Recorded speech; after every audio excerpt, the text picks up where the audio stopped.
exchange teacher po kami sa United States. Okay.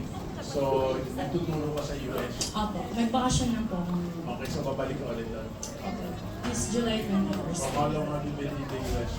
3 years. 3 years. Tapos, and how many more years? 2 more years. So, total 5 years. Opo, sir. Tapos, dollars yung sweldo niya. Opo, sir. Okay, how much are you making as a J1 exchange teacher? Roughly 250,000 per month. Ano to? Peso na Exchange po. na? Ano ang exchange na? By school, public school, private school? Ano? Depende po sir, wala po kaming chance na ano. Maingay, maingay. Yung mga maingay, singilin. Wala po kaming chance na mamili. Kasi Hindi, pero program ba siya ng DepEd? Ano? hindi po, personal po yun. Nag-apply po kami as J1. Nag-risk lang po kami. Nag-resign po ako as DepEd teacher for 12 years. Then, nakipagsapalaran na po kami. So, programa to ng Pilipinas. Itong Opo. J1 na teacher o Ay, programa apo. ng US to. Parehas po. US and then. Tapos may pinapadala din ba teacher sa Pilipinas? Yung Wala exchange po. niya? Wala Wala. po. From Philippines lang. Opo, from Philippines and ano other countries po. Ano tinuturuan mo doon? High school, college? Middle school po. 7th Middle school. grade. Okay. Anong age ng mga bata? 12 to 13 years old. Okay. So, kumusta ang pagiging Filipino teacher in the US? Anong state ka? What town? Sa Arizona. What area of Arizona? Sa city po, sa Phoenix. Phoenix, Arizona. Okay. Nandiyan ba yung Phoenix Suns? Okay. So, nakanood ka na ng NBA game? Hindi po sir. Ba? Busy po. Wala pong chance. Work, tulog lang po. So, yung 250,000 a month, saan mo pinapadala sa Pilipinas? May magulang ba? May anak ba? May asawa ba? Not to sugarcoat po no, yung process ng J1. So, kumbaga, yung first 2 years bilang DepEd teacher, so pinabayad ko po yun sa loan ko. Then, just to get there in the USA, so another loan na naman. Then, yung first 2 years and half, talagang paying na po ng Pay mga loans lang, 2 loan years and a half. payments po. Okay. Opo. So, itong pagbalik mo, dito ka palang babawi. Sana po, pero parang sa iPhone ko na lang bumawi na. Okay. Ayun. Okay, so you have a family? Single po. Single. Okay. May jowa ka ng Amerikana, no? Wala. Wala. Wala ba sa salubong sa airport? Nagkakata ka na? Kaya ate, no? Wala. Wala. Okay, so you have a question today? Opo, sir. So, nagsimula lang po ako sa vision po kasi sobrang thankful po ako. So, yung pag-i-firm ko is out of gratefulness po. Nung nagkasakit ako sa US din, gumaling ako through iFern products. So, 1 month Ano suffering. yung sakit mo? Loneliness? So, baka halo-halo na sir, stress, yung homesick, tapos pressure, then yung sa school. Talaga pong Inapi ka ba ng mga co-teachers o ng mga students? hindi naman po. Pero pinaka-matindi po talaga na everyday struggle namin and challenge is yung classroom management. So, iba kasi yung culture nila Hindi eh. nakikinig, no? Hindi po. Parang pareho yung pinapanood natin sa mga movies, Opo, di ba? totoo po yun, sir. Na walang pakialam yung They don't estudyante, care. tapos tatakutin pa nila yung teacher. Opo, opo. Ikaw, naranasan mo na yun, tinakot ka ng mga estudyante. Opo, magsusumbong sila na pag nag-raise ka ng boys, so let's go to the office, let's sue Miss Larias, ganun. Okay. Nasa ko, then go. I don't care. Parang ganun. So, sometimes you have to be ano rin eh. Kita mo rin na matapang Of ka. course. Hindi pwedeng talunin ka nila. Kasi nga sabi ko, isip ko nun, hindi ako pwedeng sumuko. May loan ako. Oo. May utang akong babayaran. So, pag umuwi ako ng Pilipinas, pag natalo ko, so, wala pang Yes, bayad. kasi, you know, the amount you earn and the amount you paid, no, para makarating sa US. Sino hindi pa nakarating ng US dito, taas ang kamay? See, you're better than all of these people. Tama? Kasi, sino yung hindi pa naka-US dito na gusto makapunta ng US, taas ang kamay? Wow, hindi ba sinungaling? Everybody's dream is to go to the US, no?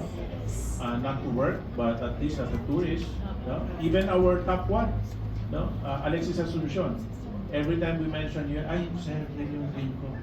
Nakapunta na yan ng London, Dubai, Australia, Switzerland, France, Germany, di ba? Pero dream niya talaga US. Sabi ko, bulok ang US, mas maganda Europe. True. That's true. Pero US dream pa rin daw niya, di ba? Sabi niya, New York, dream ni Alex siya, New York. Sabi ko, maraming magnanakaw dun. True. Diba? Dumi Nandun kami ng sa New York. Times Square, nakita ko, ninanakaw nila yung pagkain sa street vendor. Diba? Yung mga food cart, kinukuha lang nila yung mga barbecue, hindi sila nagbabayad. So, normal lang yung looting dun. Sir. Oo. Diba? Normal. Kami, nanakawan kami ni Madam, diba? Yung 5 million na sinabing namin, binasag yung BMW ni Gigi, nanakaw lahat. Okay? So, definitely, hindi ka pwede magpatalo sa bullying, sa American culture, Mhm. much less teenagers. No? Opo. They're just teenagers, they don't know any Opo. better. No? So, there's no reason to be bullied. Kasi, lahat naman nasa Pilipinas, nasa US, para marating mo yung pangarap mo, meron talagang obstacles. Opo. Meron talagang Opo. mga nakaharang dyan. Meron talagang mga challenges yan. Ang pinagkaiba lang sa'yo, yung mga challenges at mga obstacle mo, made in USA lang siya. Yung mga obstacles dito, made in Philippines. Philippines. Okay, so, itong yung membership mo is what, 7 accounts? Opo. Tapos today, you paid another 7 accounts? Ganun ba yung story? Unti-unti ko pong yung mga kinita ko po doon, unti-unti ko pong pinapasok yung family ko. Okay. So, family package. Okay. So today, nag-add ka ng accounts? Or Nung nag-purchase Zizel ka? po, Nung nung Zizel, nag-add ka. Opo. So mga family names yun. Opo. Pero hindi pa naman nag-active ang family mo, tama? Yung mom ko po, na-enlighten na po, sir. Ah. Kasi ini-invite ko na po siya. Nandito ba siya ngayon? Wala po, sir. Okay. Kasi inalaga niya yung father ko. Okay. Pero, How old is your father? 70 na po. May sakit ba siya? Opo. Anong condition niya? Yung sa kidney niya po. Okay. At Kidney saka- failure ba to? Nagdo-dialysis? Hindi naman po. May renal cyst and then yung mga nerves niya po sa Okay. katawan nag-stiff na po. Kasi Okay. So is hindi he bedridden? nag-exercise. Nakakatayo pa naman po pero mostly sedentary Okay. na Have po you siya. given FD3X? Opo, binigyan ko po ng FD3X and yung vitamin E, yung Fern E, Improvement? Fern Active, and yun pa po. May visible improvement? Opo sir, kumbaga nag-start lang po talaga sila mag-inom ng yung mama ko tsaka yung papa ko nung nagbakasyon ako dito. Kasi nung nasa US ako parang less pa yung authority ko. Kasi through video call lang ganyan. Yes. So ngayon napupukpok ko sila na uminom sila. And may improvement ba silang na Aba, yung father ko po, dati lagi siyang nakasimangot, parang naiiyak kasi may lumbar, yung arthritis niya all over the joints po na. And then sabi niya, anak, parang mas maganda pa tong pinapainom mo sa akin kaysa Yes. sa reseta ng doktor. Yes. And then, ito lately, lagi nang masaya yung papa ko. Kaya siguro yung Fern Flexor, naalis talaga yung yung mga pains Ano niya yung sa joints. dosage niya? Ko po sila, umaga't gabi po, pero hindi ko pa po pinapa-power dose talaga, yung bomba po kung tawagin, kasi may mga maintenance pa po siya. So gradual ko lang po sila in-start, sabi ko, tigda dalawa, and then yung Fernlex morning and Tatandaan mo. Kunyari, nagdadalawa-dalawa ka, may improvement. No? Ibig sabihin, pag tatlo, mas may improvement. Pag apat, mas may improvement. Nasabi ko sa'yo. So, huwag ka mahinayang na gawin. Kasi 70 na siya, assuming he started taking medication at the age of 50, 20 years na siya nagme-medication, instead of naging better, nag-worse. Tama? So, it's already late, but not too late, to start switching to vitamins. Kasi yung mga seniors, no, mga tao sa Pilipinas, sanay na sila sa pagtitiis. Tama? Pag tinanong mo, may maintenance ka ba? Oo. Nag-i-improve ma? Hindi. Ba't mo tinitake? Sabi kasi Sabi ng ng doktor. doktor. Tama? Kumakapit na lang sila na kailangan ko i-take to para humaba yung buhay ko.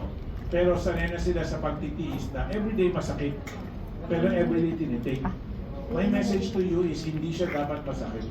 Kung effective siya, dapat mawawala yung sakit. Kung effective siya, mababawasan dapat yung sakit.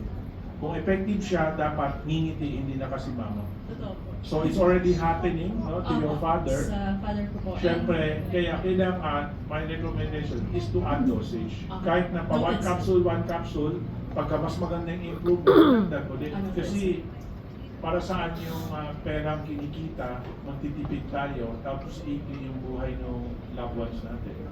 Totoo po yun. Tama? So, just to be honest, kaya rin talaga ako umuwi. Kumbaga third year, yun yung pinaka-crucial year namin sa J1. So, expire na talaga yung visa ko ng June 30. So, umuwi ako kasi for my dad. Kasi nung ano po, nung last October po, nag 50-50 na siya eh, sa critical. Isa rin sa realization ko, sir, kaya ako rin ginawa yung iPhone talaga is, kumbaga bilang single, tas breadwinner. So nagsisave talaga ako, masino pa ako sa pera, ganyan. And then, ipon, matagal mo ipunin, isang hospitalization lang, talagang zero, negative pa nga. So it's really true that yung tayo, kaming mga middle class po, na nagtatrabaho, is just one hospitalization away from zero. But most of the time, negative. So na-realize ko yun, sabi ko, kung hindi ko gagawin yung iFern, pag na-hospital sila, paano na? Eh, sagad na nga eh, nasinod na. So, lakasan na lang Hindi, kung din sino ang loob. mag-join sa kanya, ganda na lang closing niya eh. Babayad na yung mga tao. So, yun sir. Kaya, tapos sabi ko, and then yung mama ko rin po kasi, may diabetes siya, tapos hindi ko alam. Siguro out of hiya na lang nila bilang anak. Ayaw na nila maging burden sa akin sa gastusin. Hindi na pala na natutupi ng parents ko yung siko niya. And then yung mga fingers niya, hindi na rin. Tapos nung umuwi ako dito, kuha nga po ako ng package ulit, another account. Tapos pinainom ko lang sa kanila. Sabi ko, inumin niyo to. Kung ako nga gumaling eh. Yun.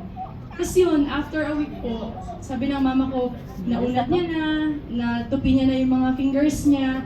And then pinaka masaya ko nung nagpa-check up siya, nagpa-check lang siya ng sugar. Sabi niya, yung dating 320 na sugar niya, na di bumababa for so long. In just 1 week of taking the products, becomes 190. Yung BP niya na, yung BP ng mama ko na 200 over 120 high blood kasi may history ng stroke si mama.